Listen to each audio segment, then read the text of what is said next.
घर में इंसान आखिर कब तक रह सकता है, क्योंकि इससे तो पूरी दुनिया की अर्थव्यवस्था ही बैठ जाएगी। लोगों की नौकरियां जाने लगेंगी, खाने पीने के लाले पड़ जाएंगे, लोग डिप्रेशन में आ सकते हैं। तो फिर करें तो क्या करें? कोरोना से लड़ने का दूसरा रास्ता कहता है कि घर से निकल जाओ। इस थ्योरी के मुताबिक लॉकडाउन तभी तक कारगर है जब तक लोग घरों में कैद हैं। जैसे ही लोग घरों से निकलेंगे, ये संक्रमण उन्हें जकड़ लेगा। इसलिए छुपे नहीं, बल्कि इसका सामना करें, ऐसा ये थ्योरी कहती है। जितना ज़्यादा लोग इससे संक्रमित होंगे, इंसानी जिस्म भी इससे लड़ने में उतनी ज़्यादा ताकत पैदा करेगा। इसे ही हर्ड इम्यूनिटी कहते हैं। दुनिया को कोरोना वायरस से बचने के लिए कई वैज्ञानिक हर्ड इम्यूनिटी अपनाने की सलाह देते हैं, ताकि इसे फैलने से रोका जा सके। बड़ी अजीब सी बात है, मगर मेडिकल साइंस की सबसे पुरानी पद्धति के हिसाब से ये सच है। हर्ड इम्यूनिटी यानी सामूहिक प्रतिरोधक क्षमता। इसका मतलब कि भविष्य में लोगों को बचाने के लिए फिलहाल आबादी के एक तय हिस्से को वायरस से संक्रमित होने दिया जाए।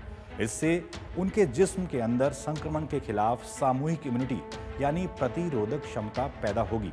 इससे शरीर में वायरस के खिलाफ एंटीबॉडीज बनेंगी, जिससे उनके जिस्म से निकलकर वैक्सीन तैयार करने की कोशिश की जा सकती है।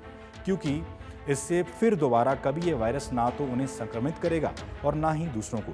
कोरोना की वैक्सीन बनाने का वैज्ञानिकों को यही सबसे तेज तरीका समझ आ रहा है, वरना वैक्सीन बनते बनते इतनी देर ना हो जाए कि दुनिया की आधी आबादी काल के गर्त में समा जाए। शुरुआत में इंग्लैंड ने और अब स्वीडन ने हर्ड इम्यूनिटी पर काम करना शुरू किया। अमेरिका जैसे देशों में जहां कोरोना ने तबाही मचा रखी है, उनके मना करने के बावजूद स्वीडन अपने देश में हर्ड इम्यूनिटी लागू कर रहा है। इसका तरीका ये है कि लोगों को इन्फेक्शन हो और उनका शरीर उसके खिलाफ इम्यूनिटी डेवलप कर ले, जैसा खसरा पोलियो के लिए होता है। एक बार इसका टीका लगाने के बाद हमें कभी दोबारा ये बीमारियां नहीं होती। वैसे ही कोरोना वायरस के खिलाफ एक बार हर्ड इम्यूनिटी डेवलप हो गई तो फिर कोरोना का वायरस बिना जहर वाला सांप बनकर रह जाता है। दुनिया इस बात को भी बारीकी से परख रही है कि बिना वैक्सीन के कोरोना के कुछ केसेस को छोड़कर किसी ठीक हुए मरीज में इस वायरस ने दोबारा अटैक नहीं किया। वैज्ञानिकों का मानना है कि जब तक सब लोग घरों में कैद हैं, तो कोरोना से ठीक हुए मरीजों पर रिसर्च होनी चाहिए। स्वीडन का मानना है कि वो इसी आधार पर कोरोना से लड़ेगा। जिन मरीजों को जरूरत होगी उन्हें भर्ती करके इलाज किया जाएगा, लेकिन पूरा देश या शहर के शहर बंद नहीं होंगे। हालांकि फिलहाल ज़्यादातर देशों में वुहान का लॉकडाउन मॉडल ही अपनाया जा रहा है, मगर ये देखना दिलचस्प होगा कि स्वीडन में हर्ड इम्यूनिटी मॉडल का क्या नतीजा निकलता है। हिंदुस्तान में जहां ज़्यादातर लोगों को मलेरिया और BCG के टीके लगे हुए हैं, ऐसा माना जा रहा है कि इस लिहाज से भारत में हर्ड इम्यूनिटी कारगर साबित हो सकती है, क्योंकि भारतीयों की इम्यूनिटी पश्चिमी देशों के मुकाबले स्ट्रांग है। आंकड़े बताते हैं कि जिन देशों में मलेरिया फैल चुका है, वहां कोविड-19 का असर या तो नहीं है या फिर बेहद कम है।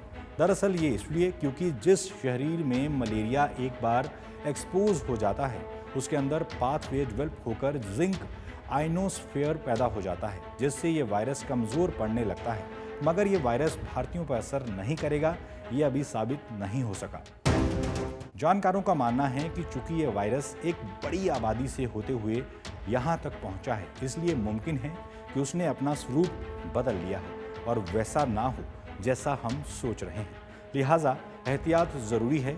अभी तक की रिपोर्ट के मुताबिक इस वायरस में बाकी देशों के मुकाबले कुछ बदलाव भी देखा गया है। यानी कि ये मान रहे हैं कि भारत में जितनी जल्दी लॉकडाउन खुलेगा, उतनी जल्दी लोगों के शरीर में इससे लड़ने की इम्यूनिटी बढ़ेगी। वैज्ञानिकों की सलाह है कि भारत नंबर पर ना जाए, बल्कि वायरस के रवैये पर जाए।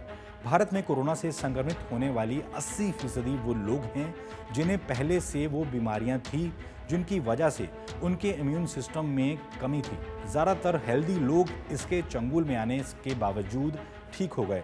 दरअसल भारतीय उपमहाद्वीप में आने वाले देशों के लोगों की इम्यूनिटी कुदरती तौर पर स्ट्रांग है। इसमें हमारे खान पान की आदत का बड़ा रोल है।